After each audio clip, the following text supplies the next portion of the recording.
আন্তর্জাতিক দর্শক মানচিত্র নিয়মিত আয়োজন কথোপকথনের নির্বাক। নমস্কার, আমি তরুণ ঘোষ। ভিডিও শুরুতেই আমি আপনাদের অসংখ্য ধন্যবাদ জানিয়ে শুরু করব, কারণ গত দুদিন ধরে আমার ভিডিওর যে আমরা চারজনে যে ভিডিওটা করেছি, 4-5 জনে, সেখানে আপনাদের যে মন্তব্য, তাতে আমরা ভীষণ রকম উৎসাহিত এবং উজ্জীবিত বলা যায়। কোনো কটু মন্তব্য নেই। এত সুন্দর পরিষ্কার একটা কমেন্ট শিট পাওয়া কিন্তু ভাগ্যের ব্যাপার। আপনারা যে আমার মন থেকে এত ভালোবাসেন, সেটা আমি গতকালকে বুঝলাম। আর গতকালকে এটাও আমি বুঝেছি যে এর মধ্যে বট বাহিনী কেউ ছিলেন না। আওয়ামী লীগের লোকজনেরা যারা আমার প্রতি বীতশ্রদ্ধ হয়ে গেছিলেন, তারাই আমার নামে এই গুজববাজ লিখতেন। বট বাহিনী কেউ নেই, তাহলে বট বাহিনী গত 2-3 দিনে তারাও লিখতেন। আপনারা কমেন্ট গুলো পড়ে দেখুন, কোথাও কিন্তু সেরাম লেখা নেই। 2-1 জন লিখেছেন গুজববাজ, তারাও থাকবেই। মানুষের খুদ ধরার জন্য কিছু লোক থাকে, ভালো কাজ করলেও দেখবেন খুদ তার মধ্যে ধরে ফেলেছে। তো এরা মানুষ তো থাকবেই। তো আমি সেগুলো ধরুন 0.1% সেটা কেউ ধরে না। এবার আসি শেখ হাসিনা প্রসঙ্গ। শেখ হাসিনা তিনি বিদেশ যাচ্ছেন, সেটা নিয়ে আমি একটা ভিডিও করেছিলাম আপনাদের। ব্রিটেন চলে যাচ্ছেন শুনে অনেকে হা হা করে উঠেছিলেন যে শেখ হাসিনা ভারতবর্ষ থেকে তাকে সরিয়ে দেওয়া হচ্ছে ব্রিটেনে। এটা নিয়ে প্রচুর মন্তব্য হয়েছে। শেষ খবর যা পাওয়া গেছে, তিনি ব্রিটেন নয়, তিনি যাচ্ছেন ফিনল্যান্ডে। ফিনল্যান্ড হয়ে তিনি ব্রিটেনে আসবেন। ব্রিটেনে 5-7 দিন কাটিয়ে তারপর তিনি ভারতবর্ষে আসবেন। তার কিছু জরুরি কাজ রয়েছে এখানে ভারতবর্ষে, সেগুলো সেরে আবার যখন তার মনে হবে, এবার তিনি আবার যাত্রা করবেন। এই যাত্রার ডেট এখনো ঠিক হয়নি। যাত্রার ডেটটা ঠিক করতে আজকে আমাদের বিদেশ মন্ত্রী ডক্টর জয়শঙ্কর আর আমাদের NSA অজিত দোভাল এবং ইন্ডিয়ান এয়ারফোর্সের যিনি চিফ, তিনিও যাচ্ছেন। তার কারণ হচ্ছে তিনি হয়তো আমাদের প্রধানমন্ত্রী মোদীর ইচ্ছে, প্রধানমন্ত্রী Sheikh Hasina C-130 globe master বিমানে উনি যান। পৃথিবীকে বুঝিয়ে দেওয়া যে শেখ হাসিনা বাংলাদেশের শেখ হাসিনা প্রধানমন্ত্রী, তিনি ভারতবর্ষের কাছে কতটা গুরুত্বপূর্ণ সেটা বোঝানোর জন্য একটা C-130 গ্লোব মাস্টার তার জন্য বরাদ্দ করা, এটা আমাদের প্রধানমন্ত্রী নরেন্দ্র মোদীর ইচ্ছা। এখন সেখানে কিছু প্রোটোকলের ব্যাপার থাকে, কারণ C-130 গ্লোব মাস্টার এগুলো হচ্ছে ইন্ডিয়ান এয়ারফোর্সের বিমান। এখন একজন বিদেশি প্রাইম মিনিস্টার তিনি আমাদের ইন্ডিয়ান এয়ারফোর্সের বিমানে উঠতে পারেন কিনা, সেই ব্যাপারটা নিয়ে একটা কূটনৈতিক জটিলতা থাকলেও থাকতে পারে, সেটা নিয়ে আলোচনা করছে।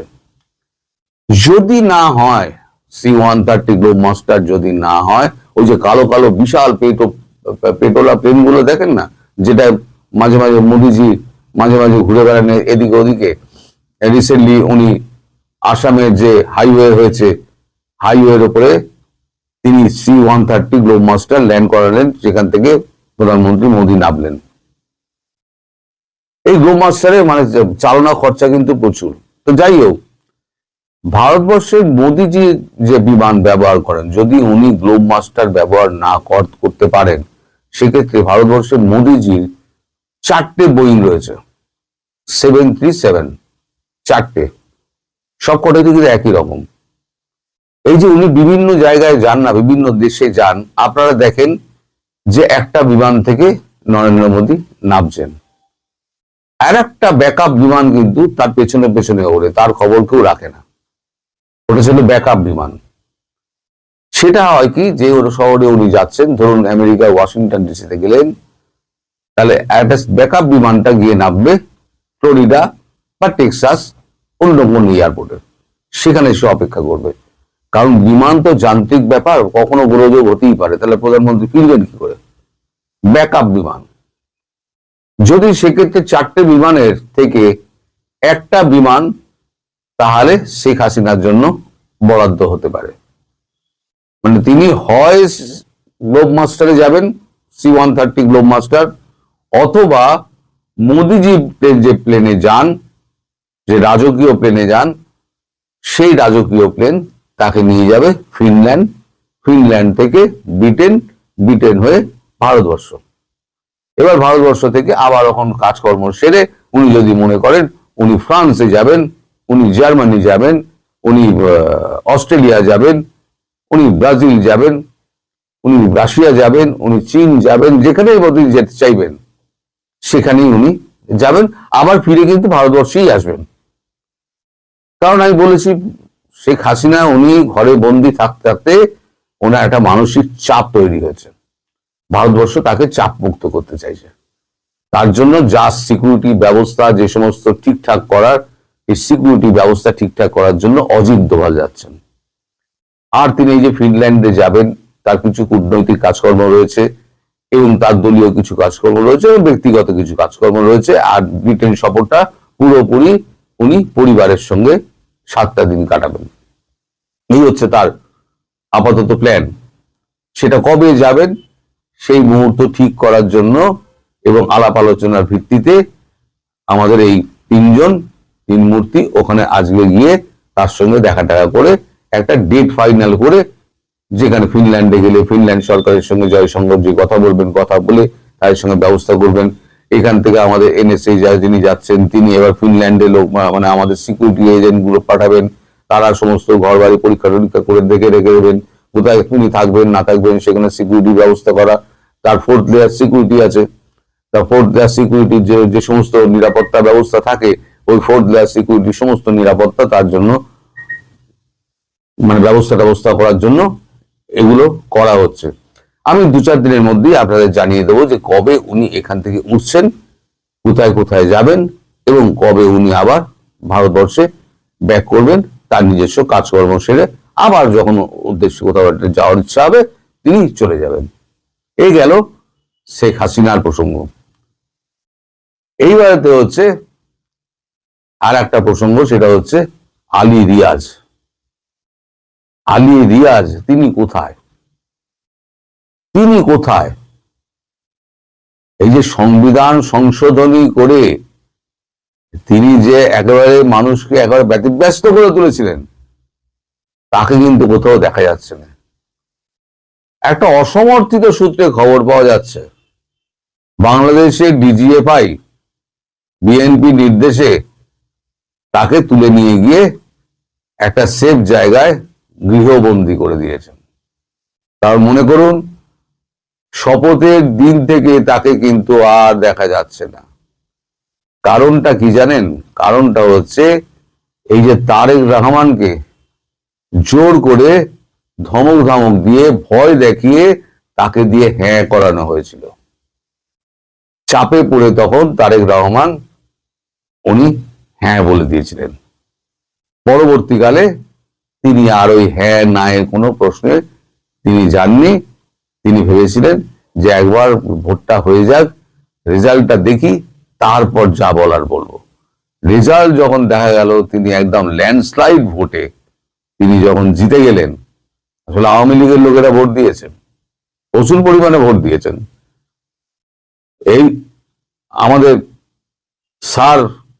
সারের হাত থেকে বাঁচার জন্য এইবার আওয়ামী লীগের পরিবারের যে ভোটটা পেয়েছে, নিজেদের যে কোর ভোট আছে সব ভোট নিয়ে একবার ল্যান্ডস্লাইডিং ভোটে উনি জিতে গেলেন। আর যত ইঞ্জিনিয়ারিং করে ওই যা সিট পাওয়ার সেটা হচ্ছে ওই জামাত পেয়েছে, আর এই ছেলে চৌড়া যেগুলো চ্যাংড়া ছিল সেগুলো ওই 2-4টে আর ল্যাঙ্গট প্যাঙ্গট পড়া 2-4টে পেয়েছে, বাকিগুলো সব হচ্ছে ছাগলের 3য় সন্তান হয়ে গিয়েছে। এখন এই আলী রিয়াজ তিনি আছেন কোথায়? আমি প্রচুর এ ব্যাপারে খোঁজ খবর লাগাচ্ছি, আপনারাও একটু আমায় যে সাহায্য করেন তাহলে পরে আমি এই ব্যাপারে একটা ভিডিও করে সাধারণ মানুষকে আমি দেখাতে পারি। আরো কিছু কিছু প্রশ্ন আছে, আরো কিছু কিছু প্রশ্ন আছে, যেগুলোর প্রশ্নগুলোর আমি জবাব দেব আজকে রাত্রিবেলায়। রাত্রিবেলাতে আজকে আমরা আবার একটা লাইভ করব, যেখানে আসাদ দূর থাকবেন, আমি থাকবো। সম্মানিত দর্শক, ত্রয়োদশ জাতীয় সংসদ নির্বাচন সম্পন্ন হয়েছে বিশাল ভোটের ব্যবধানে এবং বিপুল সংখ্যাগরিষ্ঠতা নিয়ে বিএনপি সরকার গঠন করেছে। সংসদে তাদের আধিপত্য থাকবে অনেক অনেক বেশি এবং সারা বাংলাদেশে যেভাবে তারা জয়লাভ করেছে, এতে করে পথে ঘাটে মাঠে তাদের আধিপত্য থাকবে আওয়ামী লীগ জমানায় ছাত্রলীগ, যুবলীগ, আওয়ামী লীগের চাইতে অনেক অনেক বেশি। এ কারণ হলো, আওয়ামী লীগ জমানাতে আওয়ামী পান্ডারা দুর্নীতি করেছে, অন্যায় করেছে, কিন্তু ওই সময়টাতে সামাজিক যে সংহতি, এটি এখনকার সময়ের চাইতে ভালো ছিল। মব ছিল না। বিএনপি, জামাত থেকে শুরু করে অন্য যে সকল বিরুদ্ধ পথ এবং মতের যারা লোকজন ছিলেন, তারা অ্যাটলিস্ট পুলিশের কাছে যেতে পারতেন, মামলা করতে পারতেন, প্রকাশ্যে চলাফেরা করতে পারতেন এবং সমাজের যারা গুণীজন, তাদের যথেষ্ট একটা সম্মান ছিল। আমি 2018 সনে আওয়ামী লীগ থেকে চলে যাই এবং বিএনপি মনোনয়নে নির্বাচন করি। তো সেক্ষেত্রে কি, ধরুন আমার তো আসলে যদি সেই ইউনূসের জমানায় হতো, আমাকে তো পাড়িয়ে মারা হতো। আওয়ামী লীগ ক্ষমতায় তাদের দলের একজন আলোচিত সংসদ সদস্য দল ত্যাগ করে বিএনপিতে যোগদান করল। তারপর সেই সংসদ সদস্য, সাবেক সংসদ সদস্য, প্রকাশ্যে রাজপথে ঘুরে বেড়ালো। আমার বাসাটা ছিল ঢাকা কলেজের পেছনে। সকালে বিকালে আমি সেখান থেকে যখন যেতাম ঢাকা কলেজের সামনে, গভীর রাত পর্যন্ত, 1টা-1.5টা পর্যন্ত 100, 150, 200 এরকম ছাত্রলীগের ছেলেরা ভিড় করত, আর দিনে তো আরো বেশি। কিন্তু কখনো ছাত্রলীগের, যুবলীগের বা আওয়ামী লীগের কোনো মানুষ আমার দিকে ওই জমানাতে চোখ বাঁকা করে তাকায়নি, একটি অশ্লীল শব্দ উচ্চারণ করেনি এবং আমাকে কখনো আওয়ামী লীগ জমানাতে মোবাইলে টেলিফোন করে কোনো একজন মানুষ দলকে সমালোচনা করার জন্য, আমি তো ওই সময়টাতে শেখ হাসিনা থেকে শুরু করে দলের প্রায় সবাইকে নির্মম নিষ্ঠুরভাবে সমালোচনা করেছি। এখন সেই গত 17 মাসে ডক্টর মোহাম্মদ ইউনূসের যে সমালোচনা করেছি, তার সাথে 100 গুণ বেশি সমালোচনা করেছি শেখ হাসিনা। কই কোনো পুলিশ কর্মকর্তা, কোনো ডিবি, কোনো ডিজিএফআই থেকে শুরু করে অন্য কোনো যে মাস্তান, তারা কেউ কখনো আমাকে টেলিফোন করে একটা বাজে কথা বলেনি, বরং রাস্তায় দেখা হলে তারা সম্মান প্রদর্শন করেছেন, তারপর সাহায্য করার জন্য এগিয়ে এসেছেন। এবং আরো অবাক করার ব্যাপার হলো যে সরকারি অফিসগুলোতে যদি কোনো কাজের জন্য আমি যেতাম, ফোন করতাম নিজের জন্য বা অন্য কারোর জন্য, মানে এতটা সাহায্য এবং সহযোগিতা পেতাম যেটি কল্পনা করা যায় না। কেন হতো, কি হতো আমি জানি না। বহু মানুষ, তাদের জন্য চাকরির তদবির করেছি, বহু মানুষকে হাসপাতালে ভর্তি করে দিয়েছি, বহু মানুষকে পুলিশি সাহায্য দিয়েছি, বহু মন্ত্রীকে টেলিফোন করে বহু এলাকার উন্নয়নের কর্মকাণ্ড করে দিয়েছে আওয়ামী লীগ জমানাতে 2018 থেকে একেবারে শেষ দিন পর্যন্ত। কিন্তু গত 17টি মাসে কোনো সরকারি দপ্তরে একটা টেলিফোন করার সাহস আমার ছিল না। গত 17টি মাসে গাড়ি চালিয়ে ঢাকা বিশ্ববিদ্যালয়ের ক্যাম্পাসে যাওয়ার সাহস আমার ছিল না।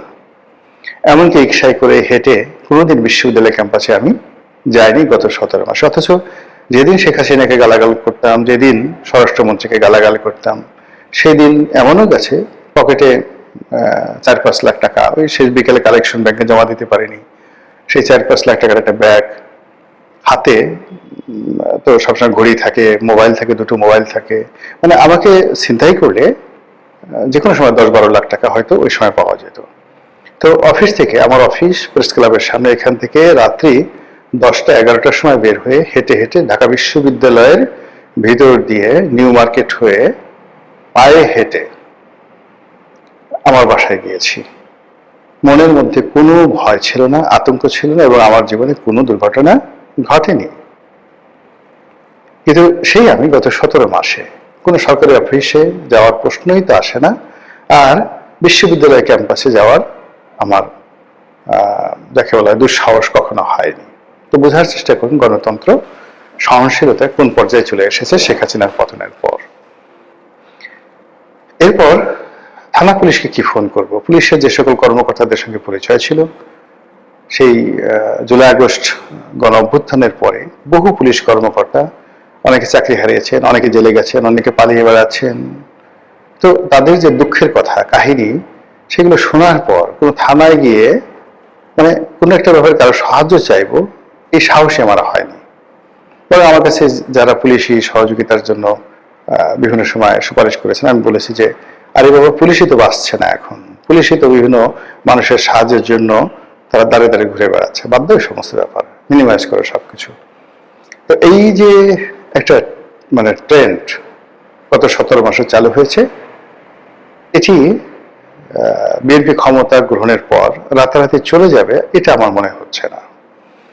বরং গত 17 মাসে যে সকল বিশৃঙ্খলা হয়েছে আর্থিক খাতে, তারপর আন্ডারওয়ার্ল্ডে, ব্যবসা বাণিজ্যে, বিশেষ করে 2 নম্বরই ব্যবসা বাণিজ্যে, টেন্ডারবাজিতে, এর প্রায় 99% কাজই বিএনপির লোকজন করেছে।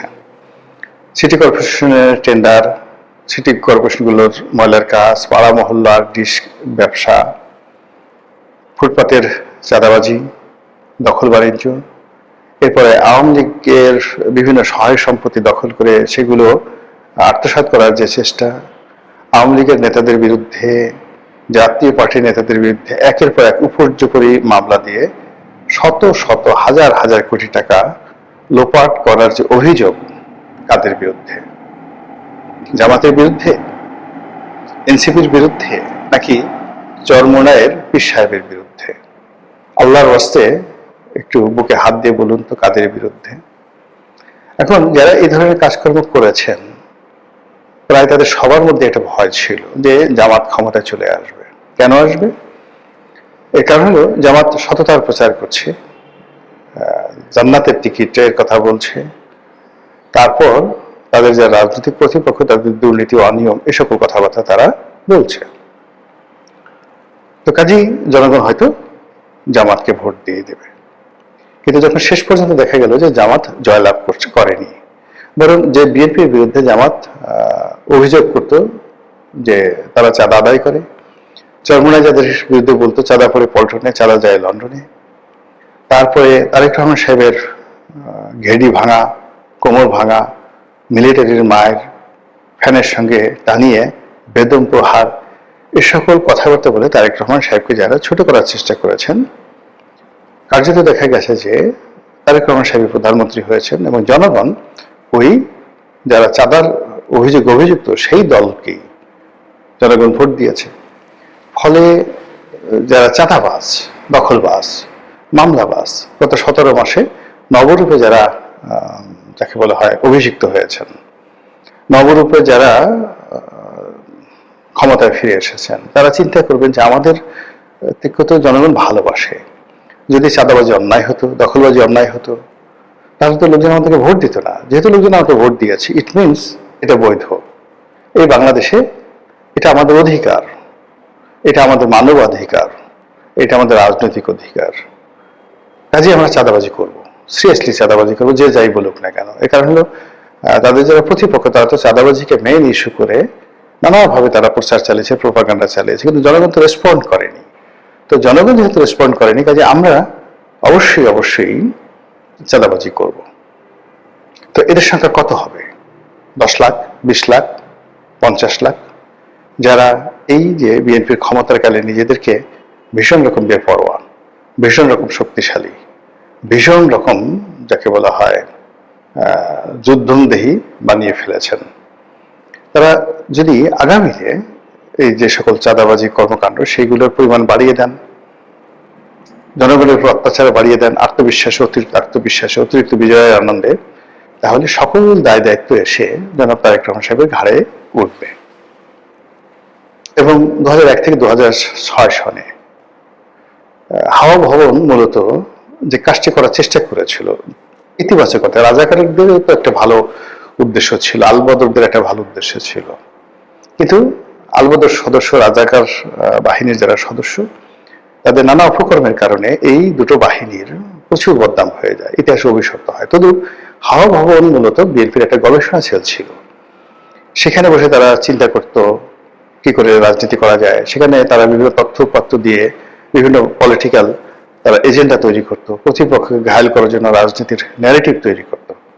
তো এই উদ্দেশ্যে অনেকটা আওয়ামী লীগের সিআরআই এর মতো একটি গবেষণাধর্মী প্রতিষ্ঠান ছিল হাওয়া ভবন। কিন্তু সেই হাওয়া ভবনে কি করে ট্যাক্স ঢুকে পড়লো, কি করে ট্যাক্সি ঢুকে পড়লো, কি করে কন্ট্রাক্টরি ঢুকে পড়লো, কমিশন বাণিজ্য থেকে শুরু করে সব কিছু একত্র হয়ে হাওয়া ভবনকে মানুষের নিকট রীতিমতো একটি জীবন্ত জ্বলন্ত আগ্নেয়গিরির লাভা বা জ্বালামক রূপে জাতির উপর চাপিয়ে দেওয়া হলো। ফলে কি হলো, জনাব তারেক রহমান সাহেব এত সুন্দর সুন্দর চিন্তা করলেন, ওখানে বসে এত ভালো ভালো কাজ করার চেষ্টা করলেন, তার একটিও তার কাজে এলো না। বরং তিনি সারা দেশে মিস্টার 10% হিসাবে পরিচিত হলেন, এবং এটা আর মুছা গেল না। এই যে তিনি প্রধানমন্ত্রী হবেন, তার অল্প কয়েকদিন আগে টাইম ম্যাগাজিন তাকে নিয়ে একটা বিশাল প্রতিবেদন ছাপালো, যেখানে তাকে প্রডিগাল বয় হিসেবে বলা হলো, উচ্ছনে যাওয়া, বেহিসাবি, বাজে স্বভাবের, ঘুষখোর, দুর্নীতিবাজ একজন পুরুষ হিসেবে তাকে টাইম ম্যাগাজিন তুলে ধরলো। তো বোঝার চেষ্টা করুন যে পাপ কখনো বাপকে ছাড়ে না। অন্যের পাপ মানে আপনি কিচ্ছু করেন নাই, একেবারে নিরপরাধ, কিন্তু আপনার আশেপাশে যারা লোকজন রয়েছেন তারা অন্যায় করেছে, সেই দায় আপনি এড়াতে পারেন না। তো বিগত দিনে সেই দায় যদি এখনো তারেক রহমান সাহেবকে তাড়া করে, এবং বিগত দিনে যে নেতাকর্মীদের দাপট ছিল, শক্তি ছিল, অভাব ছিল, অভিযোগ ছিল, সেটি এই জমানাতে এসে এত ডিজিটালাইজড হয়ে গেছে, এবং এর সঙ্গে আর্টিফিশিয়াল ইন্টেলিজেন্স যুক্ত হয়েছে, এবং গত 17 বছরে তাদের যে না পাওয়ার বেদনা, না খাওয়ার বেদনা, সবগুলো একত্রে সুদে আসলে যোগ হয়ে যেভাবে এই সময়টিতে পথে ঘাটে মাঠে চাঁদাবাজদের যে দৌরত্ব বৃদ্ধি পেয়েছে, এটা যদি অব্যাহত থাকে তাহলে বিএনপির পতনের জন্য আর কিচ্ছু দরকার হবে না, এই চাঁদাবাজরাই যথেষ্ট। মহান আল্লাহ আমাদের সবাইকে এই চাঁদাবাজের যে জুলুম অত্যাচার থেকে রক্ষা করুন, হেদায়েত করুন, দয়া করুন। আসসালামু আলাইকুম।